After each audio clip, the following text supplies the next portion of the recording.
Kuasa-Mu-lah Tuhan yang mengubah hidup kami, sehingga kami boleh ditebus melalui kematian Yesus di kayu salib. Ketika kami diubahkan oleh kuasa-Mu Tuhan, kami rindu menjadi saksi-saksi Kristus di tengah-tengah dunia ini. Turunlah Roh Kudus di tengah-tengah kami, mengubahkan kami semuanya sebagai umat-Mu. Kami mau meresponinya hari ini. Ketika Yesus naik ke sorga, Engkau memberikan amanat bagi kami Tuhan. Kami siap menerimanya, kami siap mendengarkan firman-Mu. Berfirmanlah di tengah-tengah kami Tuhan, agar hidup kami semakin hari boleh menyenangkan hati Bapa. Diberkatilah kami semuanya ya Tuhan, mulai yang duduk di depan, di tengah sampai ke belakang, dan semua kami yang melayani akan mengalami pembaharuan di dalam Yesus. Terima kasih Bapa, biarlah sembunyikan hamba di bawah kayu salib-Mu Tuhan. Biarlah Kristus Yesus saja yang nampak dan kelihatan dalam ibadah ini. Yang boleh semakin besar, biarlah kami semakin kecil, dan nama Tuhan yang ditinggikan mengatasi langit dan bumi. Terima kasih Bapa, berfirmanlah di tengah-tengah kami. Kami siap mendengarkannya. Dalam nama Yesus kami berdoa. Amin, amin. Shalom saudaraku, hari ini kita memperingati kenaikan Yesus Kristus naik ke sorga. Dan saya percaya kita semuanya sudah memahami dan mengerti bahwa kita semuanya sudah ditebus oleh darah Yesus di kayu salib. Amin. Kita menjadi lebih daripada pemenang ketika Yesus mati di kayu salib. Dosa kita, penyakit kita sudah ditebusnya saudara, sudah disembuhkannya. Dan kita percaya hari ini kita sudah sembuh. Amin. Dan kita akan menyaksikan bagaimana kenaikan Yesus ini, apa yang menjadi pesan, apa yang menjadi sebuah amanat bagi kita, saudara. Dan semuanya kita akan bersuka cita dan berbahagia ketika kita mendengarkan dan membaca firman Tuhan ini. Saudara yang terkasih, bahwa hari-hari ini banyak orang ketika ditinggalkan, mungkin melalui kematian oleh orang tua, oleh keluarga, oleh saudara, yang ditinggalkan tentu akan merasa sebuah kesedihan, saudara. Demikian juga murid-murid, kalau kita melihat nanti, murid-murid waktu ditinggalkan Yesus, waktu naik ke sorga, murid-murid juga kebingungan, saudara. Apa yang harus dilakukan? Karena selama ini bersama-sama dengan Yesus, ada ketergantungan, ada sebuah menjadi figur, menjadi teladan di tengah-tengah murid-murid Yesus. Dan mereka mulai bingung, saudara. Mari kita membaca Kisah Para Rasul pertama, ayat yang pertama sampai dengan yang ke-11. Demikianlah firman Tuhan. Boleh ditampilkan kalau ada. Saya akan baca ayat pertama, lalu Bapak Ibu Saudara yang terkasih melanjutkan ayat kedua sampai dengan yang terakhir, ayat yang ke-11. Demikianlah firman Tuhan. Hai Theophilus, dalam bukuku yang pertama, aku menulis tentang segala sesuatu yang dikerjakan dan diajarkan oleh Yesus. Ayat 2.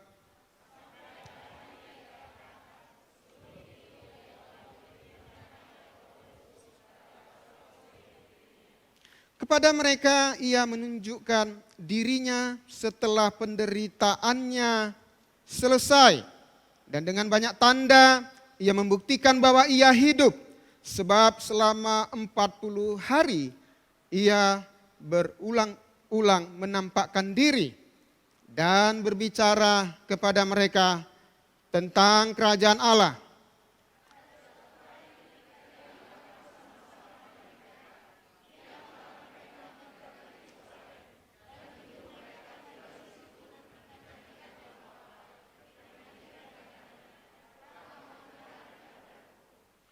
Sebab Yohanes membaptis dengan air, tetapi tidak lama lagi kamu akan dibaptis dengan Roh Kudus. Ayat 6.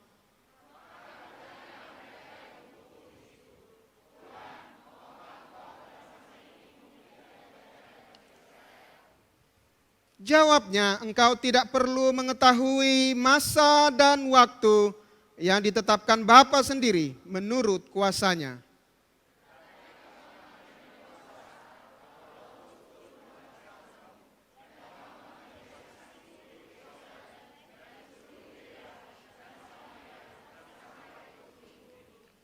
Sesudah ia mengatakan demikian, terangkatlah ia disaksikan oleh mereka dan awan menutupnya dari pandangan mereka.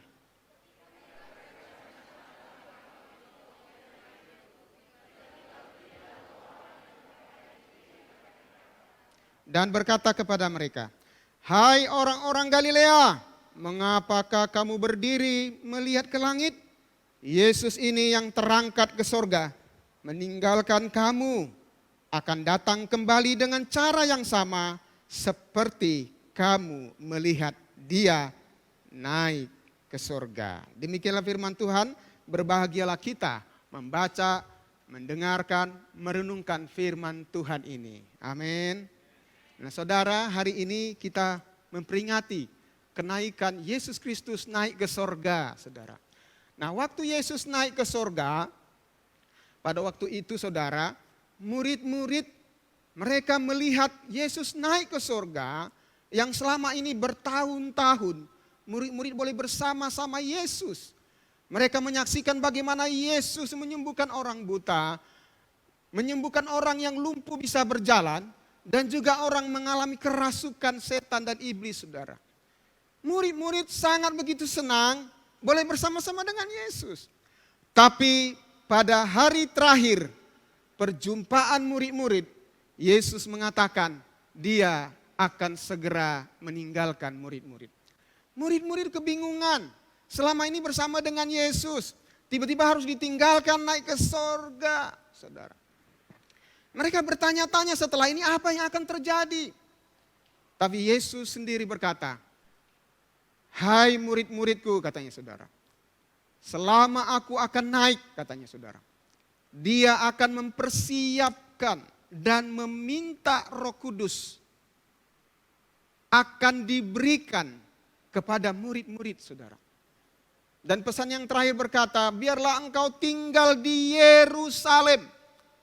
Yerusalem ini ada saudara, 1000 tahun sebelum Yesus lahir, pada zaman Nabi Raja Daud, Yerusalem itu menjadi pusat peribadatan. Jadi menjadi sebuah pusat keagamaan bagi orang-orang Yahudi saudara. Biarlah engkau tinggal di Yerusalem, bahwa akan menantikan janji Bapa, kata saudara. Jadi dikatakan di situ janji Bapa adalah bahwa Roh Kudus akan dicurahkan bagi murid-murid, saudara. Mereka bingung dan khawatir, sama seperti orang-orang pada saat ini. Kalau ditinggalkan orang tua atau suami atau istri, pasti ada kekhawatiran, saudara. Pasti ada kegalauan, ada sesuatu yang hilang, dan seolah-olah mereka nggak tahu apa yang harus dilakukan. Tapi Yesus mengatakan, tunggu saja katanya ya, nanti di Yerusalem, nantikanlah janji Bapa yang telah kamu dengar daripadaku, katanya saudara. Mari kita lihat ada satu foto. Bisa ditampilkan? Foto ya, foto. Nah ini saudara. Ini adalah foto, saya nggak tahu apakah staf gereja selfie waktu itu Yesus naik ke sorga. Tentunya tidak ya. Biasanya kan orang suka selfie, sebelum ibadah selfie, apalagi sebelum makan foto. Ya kalau zaman dulu berdoa dulu baru makan. Kalau sekarang foto dulu, foto dulu, foto dulu. Ambil posisi yang apa? Yang ankle yang pas, yang pas. Kalau nggak cocok, hapus lagi, ganti lagi, foto lagi, saudara. Jadi waktu itu belum ada medsos ya. Saya nggak tahu siapa yang memfoto ini. Yang pasti sudah ada fotonya, saudara. Kita melihat waktu Yesus naik ke sorga, dalam kebingungan murid-murid, dia meninggalkan pesan bahwa janji Bapa akan diberikan roh penghibur itu di tengah-tengah murid-murid. Roh penghibur itu apa maksudnya? Mereka nggak tahu kemana Yesus akan pergi. Mari kita melihat tinggalkan sebentar di Yohanes pasal yang ke-14. Ada pengajaran mengatakan waktu Yesus naik, memang dia hidup dan bangkit dari kematian, tetapi Yesus tidak naik ke sorga. Yesus Kristus katanya saudara, ini pengajaran-pengajaran yang harus kita ajaran sesat saudara. Dia tidak naik ke sorga. Betul dia bangkit, tetapi dia tidak naik ke sorga. Tapi hari ini kita mau menyampaikan kebenarannya. Kita lihat di Yohanes pasal yang ke-14. Ayat pertama, bisa ditampilkan, demikianlah firman Tuhan. Kemanakah Yesus pergi? Dalam kegelisahan murid-murid, firman Tuhan berkata di Yohanes pasal 14. Ayat pertama. Demikianlah firman Tuhan. Janganlah gelisah hatimu. Percayalah kepada Allah. Percayalah juga kepadaku. Di rumah Bapa-Ku banyak tempat tinggal. Jika tidak demikian tentu aku mengatakannya kepadamu. Sebab aku pergi ke situ untuk menyediakan tempat bagimu. Dan apabila aku telah pergi ke situ dan telah menyediakan tempat bagimu, aku akan datang kembali dan membawa kamu ke tempatku. Supaya apa saudara? Di tempat di mana aku berada, kamu pun berada. Jadi Yesus sekarang ada di mana? Sudah ada di tempatnya. Rumah Bapa, tempatnya banyak tempat tinggal. Jadi Yesus sekarang ada di mana?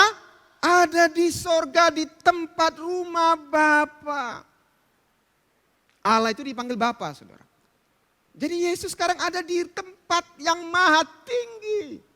Dikatakan lagi dia akan kembali, saudara.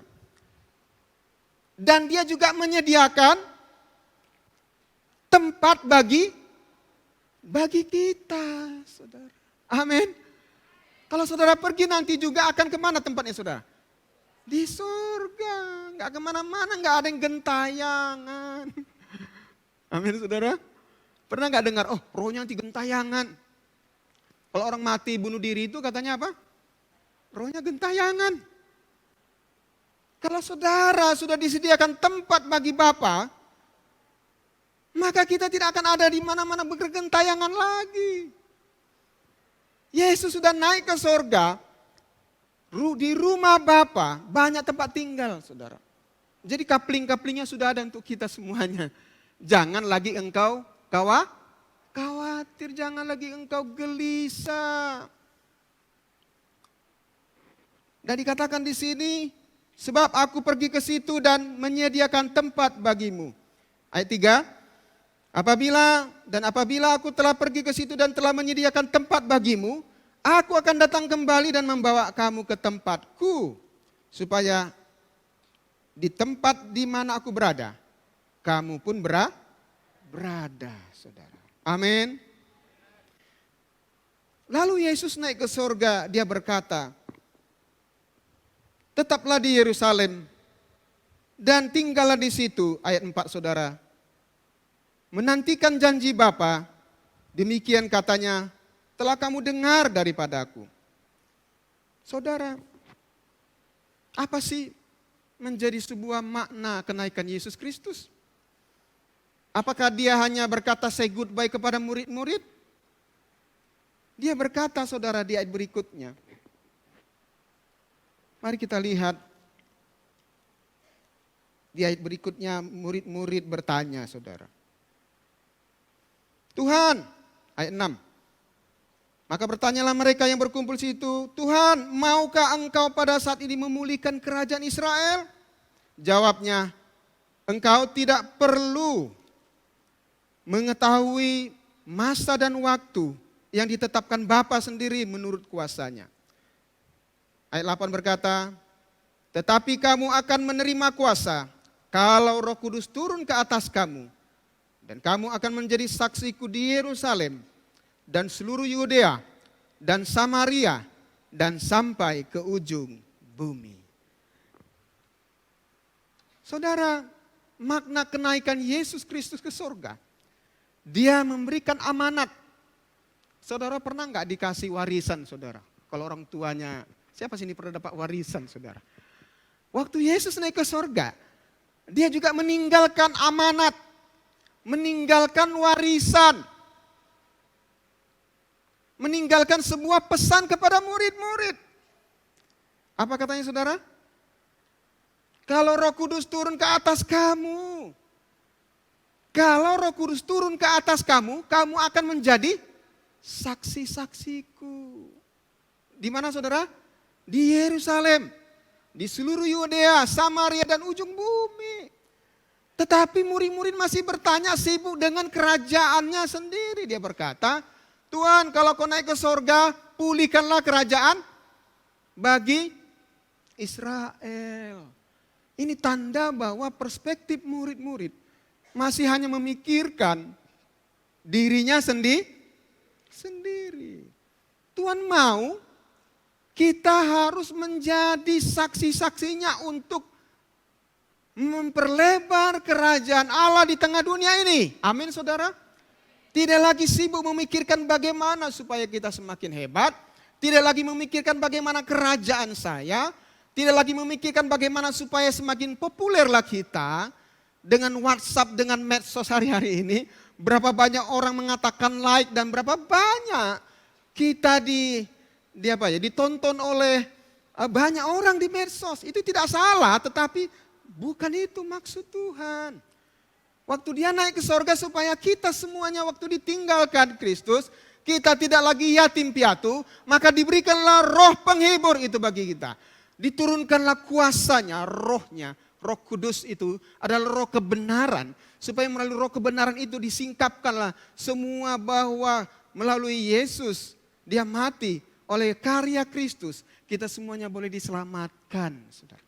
Dan tidak hanya saya saudara, Tapi juga di dunia ini kita boleh bersaksi bahwa Injil kasih karunia itu ada bagi semua orang.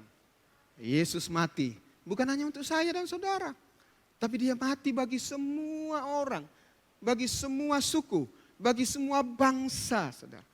Dan juga di sekolah, di kampus-kampus dimanapun kita berada, saudara. Pak, bagaimana kalau saya nggak pandai bersaksi? Saya nggak tahu bagaimana saya bersaksi. Boro-boro mau ke Yerusalem, Yudea, Samaria, ujung bumi. Di rumah saja, di sekolah saya tidak bisa, tidak pandai bersaksi. Firman Tuhan mengatakan, tetapi kamu akan menerima kuasa. Siapa sini yang punya kunci, saudara? Saudara kalau punya kunci rumah, bisa nggak saudara masuk ke rumah saudara kalau tidak ada kuncinya? Nggak bisa kan? Maka kita perlu namanya sebuah kunci. Nah ini kunci, saudara. Kunci mobil, saudara. Saya nggak akan bisa masuk ke sebuah mobil kalau tidak ada kuncinya. Pernah nggak saudara melihat kunci yang besar, sebesar pintu, saudara? Nggak ada ya. Hampir rata-rata kunci itu kecil. Dan untuk membuka sebuah pintu yang besar, kita hanya memerlukan kunci yang kecil, saudara. Amin. Artinya apa? Kita sudah diberikan kunci bagi Tuhan. Mari kita lihat firman Tuhan. Kita coba lewati lagi di Matius. Ya, kita lihat Matius bagaimana Tuhan mendirikan jemaatnya melalui Petrus, saudara ya.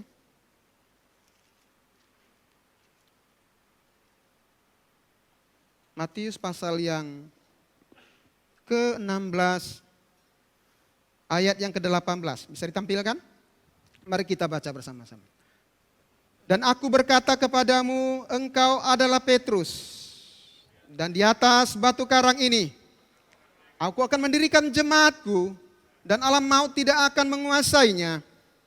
Kepadamu akan kuberikan kunci kerajaan sorga. Apa yang kau ikat di dunia ini akan terikat di sorga. Dan apa yang kau lepaskan dunia ini akan terlepas di sorga. Jadi Tuhan melalui Petrus dia ingin membangun, mendirikan jemaatku, kata Tuhan. Alam maut tidak akan pernah menguasainya dan kepadamu sudah kuberikan kunci. Jadi sebenarnya kunci itu sudah diberikan kepada Petrus sehingga Petrus bisa membuka pintu Yerusalem. Dia bisa juga melayani Yudea dan juga bisa melayani Samaria dan ujung bumi. Kunci itu adalah kuasa. Kuasa yang diberikan oleh Allah bagi kita. Dan kunci itu sudah diberikan bagi gerejanya, saudara. Amin, saudara. Kunci itu sudah kita terima. Sekarang kita sampai sejauh manakah kita mau menggunakan kunci ini. Dengan kuasa yang sudah diberikan oleh Tuhan, maka kita akan bisa menjadi saksi-saksi Kristus. Kita tidak takut lagi bersaksi. Karena kita sudah terima kuasa itu, saudara. Kalau Roh Kudus turun ke atas kamu, kamu akan menjadi saksi-saksiku. Amin, saudara. Jadi kunci itu sudah diterima oleh gereja Tuhan. Sekarang kita mau pakai apa tidak, kembali kepada kita. Bahwa kita bersaksi sudah diberi kuasa. Bagaimana Petrus diberikan kuasa oleh Yesus. Sehingga dia bisa membuka pintu demi pintu sampai kepada ujung bumi, saudara. Lihat apa yang terjadi, saudara. Ada 3.000 orang. Awalnya Rasul Petrus gak berani, saudara. Tapi karena kuasa Tuhan, dia berani memberitakan Injil. Dia berani bersaksi, amin. Karena kuasa daripada Roh Kudus. Ada 3.000 orang yang boleh memberi diri dibaptis, saudara. Mari kita melihat di Kisah Para Rasul 2. Ini khusus untuk anak-anak muda di kampus, di sekolah. Tuhan akan beri kuasa, amin. Orang-orang yang menerima perkataannya itu memberi diri dibaptis Dan pada hari itu jumlah mereka bertambah. Kira-kira berapa saudara? 3.000 jiwa. Mereka bertekun dan mengajar rasul-rasul dan dalam persekutuan, dan mereka selalu berkumpul untuk memecahkan roti dan berdoa. Jadi jemaat pertama kali mula-mula, mereka semakin banyak saudara. Karena apa? Karena kuasa Roh Kudus. Kalau Roh Kudus turun ke atas kita saudara, kita nggak hanya segini aja. Akan banyak orang datang kepada Kristus melalui kita dengan kuasanya. Rasul Petrus ketika dia menerima kuasa, ada 3.000 orang yang bertobat saudara. Dan memberi dirinya untuk dibaptis. Dan Roh Kudus membangun jemaat, menguatkan mereka dan bertumbuh di dalam Kristus. Ini adalah contoh bahwa ketika kuasa Roh Kudus turun, maka rasul-rasul Petrus dan rasul-rasul yang lain juga melayani Yudea, melayani Samaria, dan mereka sampai ke ujung bumi saudara. Jadi yang dibangun adalah kerajaan Allah, bukan kerajaan saya, bukan sebuah kerajaan diri sendiri, tapi adalah kerajaan Allah. Dan Tuhan sudah beri kuasa, sudah diberikan kunci kerajaan sorga bagi kita. Amin. Jadi kita nggak perlu lagi khawatir, cemas. Kita harus berani melalui kenaikan Yesus di sorga saudara. Kita beri keberanian untuk bersaksi. Amin. Keberanian untuk berkhotbah. Amin. Keberanian untuk kita boleh melayani Tuhan. Amin. Keberanian untuk kita boleh membangun hubungan dan boleh melihat bagaimana kerajaan Allah ingin dinyatakan di tengah-tengah dunia ini saudara. Karena dia akan datang kedua kali saudara. Benar ya? Dia naik ke surga dan dia nanti akan datang lagi ke dunia ini. Untuk apa saudara? Untuk menghakimi semua umat manusia saudara. Oleh sebab itu kuasa itu sudah diberikan bagi kita.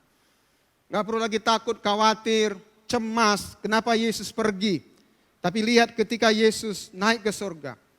Bayangkan kalau Yesus tidak naik ke surga. Saya yakin percaya tidak ada lagi namanya gereja. Kenapa saudara? Karena disitulah Tuhan menyatakan melalui rasul-rasulnya. Murid-murid boleh membangun gereja jemaat Tuhan. Dan semakin bertambah-tambah banyak mereka. Mereka boleh memecahkan roti bersekutu. Amin. Mereka boleh bersama-sama mendapatkan pengajaran. Sehingga mereka boleh bertumbuh di dalam Kristus.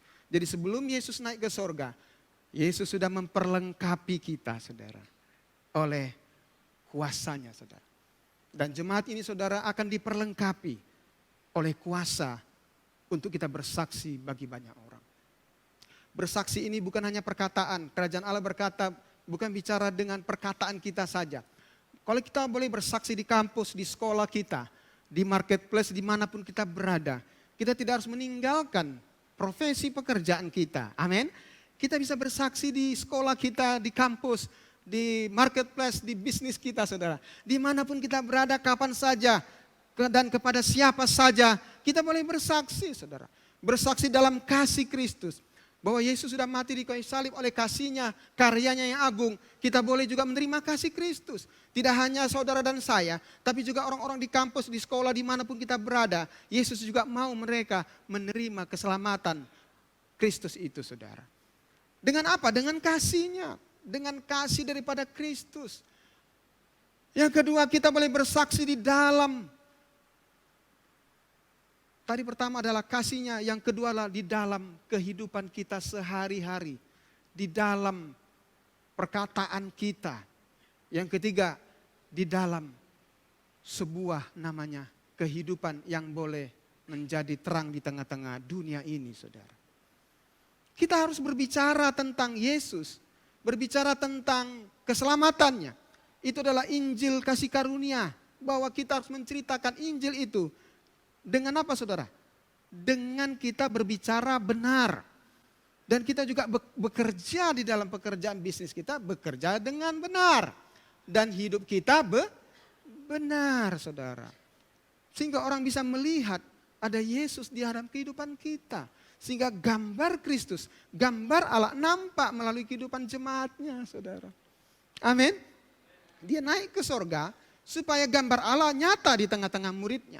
Itu sebabnya kenapa dia naik ke sorga. Supaya semua murid-murid, semua kita boleh tidak lagi menjadi yatim piatu. Tapi ada Roh Kudus penghibur yang akan menyertai saudara dan saya. Sampai akhir zaman, saudara. Haleluya. Beri kemuliaan bagi Tuhan kita, saudara. Itu sebabnya kenapa kita tidak harus takut, gentar, cemas lagi, saudara. Karena kita tidak sendirian, ada Roh Kudus, yaitu Roh kebenaran yang akan menyertai kita, saudara. Kembali ke tadi, saudara, mari kita lihat di Yohanes pasal 14, saudara. Siapakah Roh Kudus itu? Mari kita melihat, saudara, ya.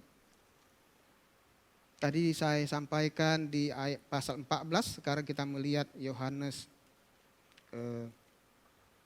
di ayat yang pasal yang ke-14, ayat yang ke-15, demikianlah firman Tuhan. Jikalau kamu mengasihi aku, kamu akan menuruti segala perintahku. Aku akan minta kepada Bapa, dan Ia akan memberikan kepadamu seorang penolong yang lain, supaya Ia menyertai kamu selama-lamanya, yaitu Roh kebenaran. Dunia tidak dapat menerima Dia, sebab dunia tidak melihat Dia dan tidak mengenal Dia. Tetapi kamu mengenal Dia, sebab Ia menyertai kamu dan akan diam di dalam kamu. Aku tidak akan meninggalkan kamu sebagai yatim piatu. Aku datang kembali kepadamu. Haleluya. Amin, saudara. Kalau kita menuruti perintah Tuhan, katanya, saudara, kita akan menerima Roh Kudus, yaitu Roh penolong itu, saudara. Roh penghibur, Roh kebenaran. Karena dunia tidak dapat menerima dan mengenal Dia, melalui kitalah Roh kebenaran itu akan diperkenalkan, saudara. Dan kebenaran itu sendiri akan menuntun orang-orang kalau sudah mendengar Injil keselamatan itu, saudara. Kebenaran itu sendiri akan menyingkapkan bagaimana rahasia-rahasia di dalam kerajaan Allah itu, saudara. Jadi Roh kebenaran itu adalah Roh Kudus. Dia ada beserta kita, Dia akan mengingatkan kita, Dia akan menuntun adik-adik yang ada di kampus, semua rekan-rekan kita sebagai pelayan-pelayan Tuhan. Sehingga kita tidak lagi yatim piatu, amin. Kita tidak lagi sendirian. Sehingga bagaimana rasul-rasul luar biasa, dengan ketika mereka menerima kuasa Roh Kudus itu, mereka boleh menjadi saksi-saksi Kristus, saudara. Sampai mereka sampai ke ujung-ujung bumi, saudara. Tidak hanya bertambah-tambah secara kuantitas, tapi mereka juga dipenuhi oleh Roh Kudus. Sehingga mereka boleh melakukan, menyatakan dirinya rela mati, sampai mereka juga boleh mempersembahkan dirinya untuk kemuliaan Tuhan. Yesus tidak meminta pengorbanan dan kematian kita. Sudah cukup satu kali Yesus mati, saudara. Itu sudah cukup bagi kita, saudara. Jadi melalui kenaikan Yesus Kristus ini, mari kita semuanya menjadi saksi Kristus dengan berani menyatakan bahwa Yesus adalah Tuhan satu-satunya penolongku yang setia, saudara. Sehingga jemaat ini memandang melalui bersaksi, kita boleh bersaksi tentang Yesus, saudara. Siapa yang kita saksikan? Yesus Kristus sendiri melalui Roh kebenarannya, saudara. Amin. Kalau kita nggak mengenal Yesus, bagaimana kita bisa bersaksi? Oleh sebab itu perlu namanya pengenalan akan Yesus. Amin, saudara. Melalui apa? Pembacaan firman Tuhan, doa, pujian, penyembahan kita. Karena melalui doa, kalau apa yang tidak mampu kita lakukan, dengan doa, melalui doa, kita dimampukan oleh Roh Kudus, saudara. Haleluya, amin, saudara. Mari kita memperingati kenaikan Yesus ini. Kita sudah terima kuasa itu, saudara, untuk menjadi saksi-saksi Tuhan yang efektif. Dan kita terbuka dan jujur di hadapan Tuhan. Kalau kita tidak mampu, maka kita akan minta kuasanya untuk mengalir, memenuhi kita semuanya, saudara. Sejak Rasul Petrus menerima kuasa itu, dia mengalirkan kuasa itu kepada seluruh jemaat mula-mula, saudara. Melalui jemaat yang mula-mula ini dan rasul-rasul, mereka juga boleh mengalirkan kuasa Tuhan bagi banyak suku bangsa, saudara. Jadi jangan takut khawatir kalau kita dikatakan minoritas, saudara. Karena kita sudah menerima kuasa. Ketika di sekolah saudara hanya orang Kristen sendirian, atau hanya beberapa orang di sekolah, di kampus kita sendirian, atau di marketplace pekerjaan kita hanya sendirian orang percaya, oleh kuasa Tuhan kita akan dimampukan menjadi saksi-saksi Kristus, saudara. Dengan kuasa itu sendiri, rasul-rasul boleh meninggalkan manusia lamanya. Petrus dulu adalah seorang nelayan, saudara. Amin, betul? Murid-murid Yesus hampir 70% adalah orang-orang yang biasa, saudara. Betul, saudara? Pemungut cukai, ada pekerjaannya, yang pasti nggak ada serba 1.000, 2.000 di sini. Tetapi kehidupan mereka diubahkan. Bayangkan kalau Yesus tidak naik ke sorga, rasul-rasul akan tetap sama, saudara. Kita juga akan tetap sama kalau Yesus tidak naik ke sorga, saudara. Ketika Yesus naik ke sorga, hidupku tidak sama lagi, saudara. Hidupku mengalami pembaharuan, saudara. Jangan menganggap remeh engkau masih muda. Tapi lihatlah bagaimana kuasa Tuhan akan mengalir di tengah-tengah kita, saudara. Sehingga dunia ini melihat ada gambar Kristus Yesus. Ada gambar Allah di tengah-tengah jemaatnya, saudara. Amin, saudara. Dan kita adalah umat pilihan Tuhan. Bangsa yang kudus. Bangsa yang sudah dikuduskan oleh Tuhan. Bangsa pilihan Tuhan adalah bangsa yang akan menjadi berkat bagi banyak orang. Karena jemaat ini adalah jemaat Tuhan, milik Tuhan, saudara.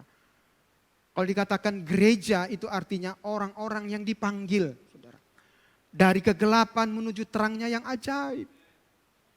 Eklesia itu dari bahasa Yunani, saudara. Ek itu keluar.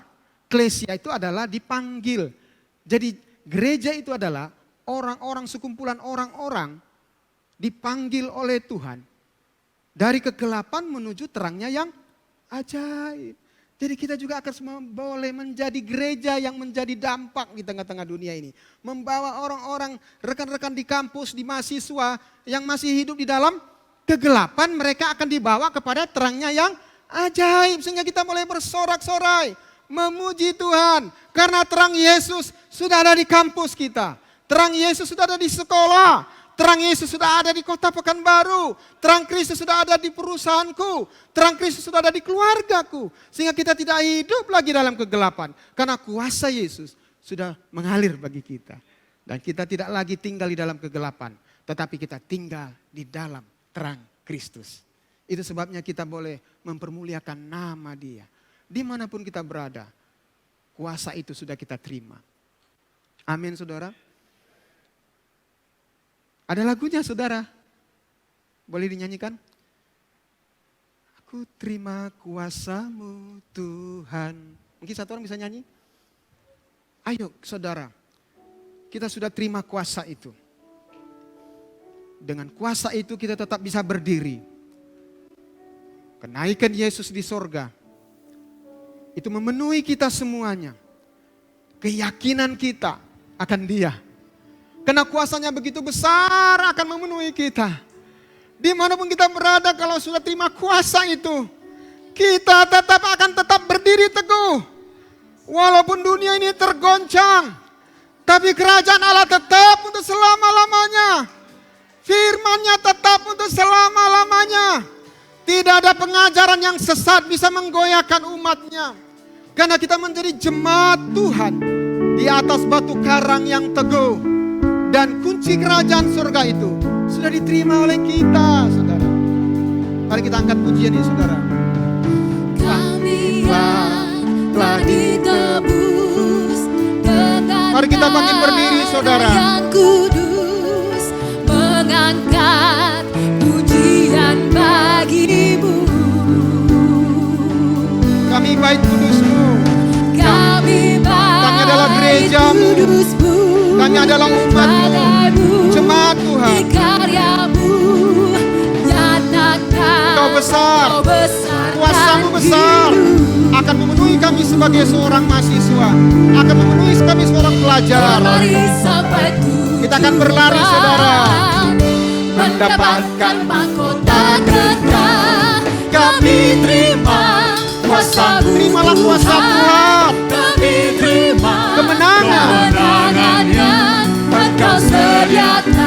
angkat tangan kami saudara. bawa di Oh, setiap haleluya.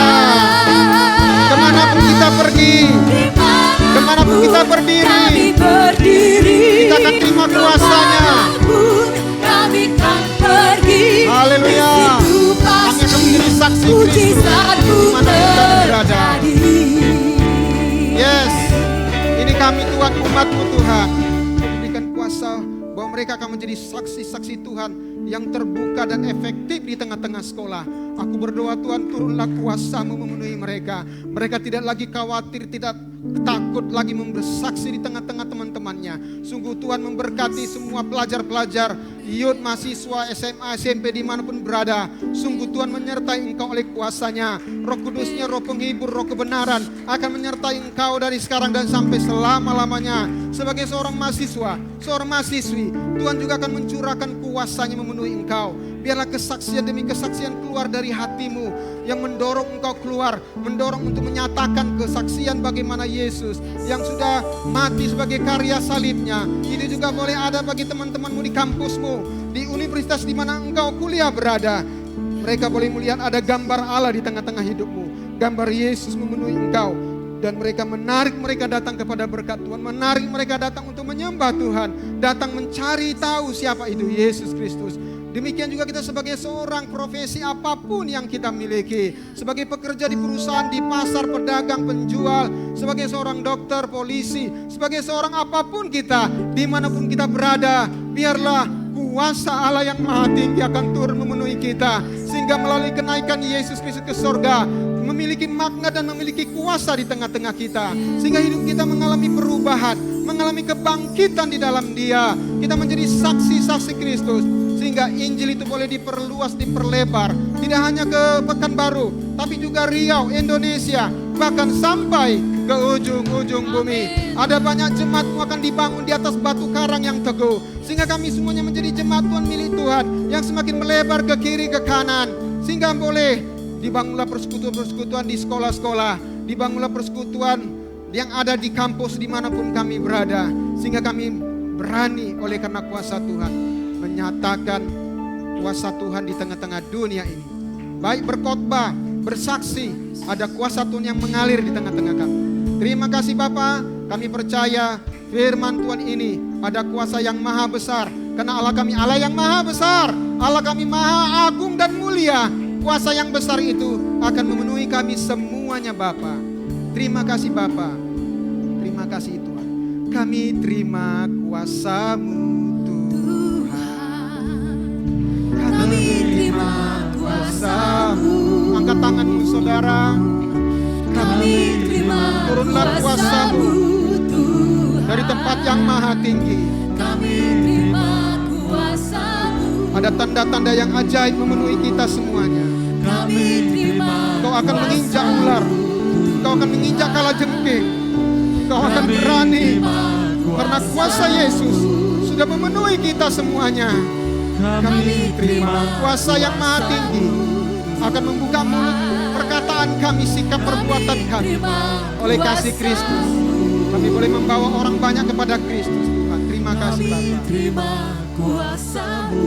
Oh terima kasih Tuhan. Dalam nama Yesus Tuhan, Kami terima dalam nama Bapa, kuasa-Mu. dalam nama yang tunggal Yesus Kristus, dan dalam nama Roh Kudus, penuhlah, penuh Amin. Tuhan, penuhlah Roh Kudus memenuhi kami. Yes, amin. Terima kasih Bapa. Kami percaya kuasa itu menjadi milik kami.